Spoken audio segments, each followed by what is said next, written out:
Welcome! I'm going to teach you how to make your own travel pocket sketchbook today. First you need paper, a ruler, and stapler.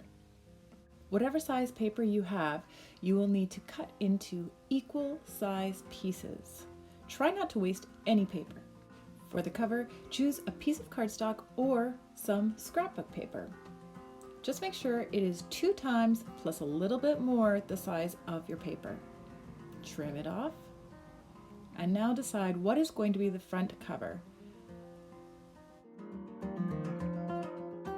Now I'm lining up my paper so that I can make the first fold to show where the paper is going to be laid out. So I'm folding it using my paper as a guide and making sure that I'm lining up the edges so that the paper stays square before I fold it.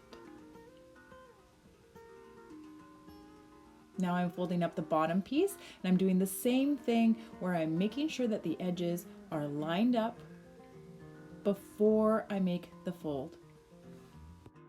Now that I have my cover folded, I can start to lay out my paper for the booklet. Line up all of your pieces of paper and make sure those edges are as straight as possible, and then fit them under the smaller size flap.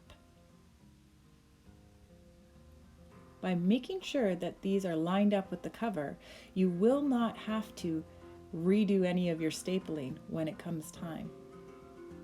Now when you staple, make sure that you don't overload the staple that you've got, depending on the type of paper and how thick it is. Watercolor paper and mixed media paper is only going to be able to have 5 or 6 sheets of paper per standard size staple. Now slip the edge under the stapled side and refold the center piece, as you will have to. And there you go. There is your travel pocket-sized sketchbook. By choosing the size and paper, you can create any travel sketchbook to suit your needs. Thanks for your time. Please like and subscribe, and I'll see you next time.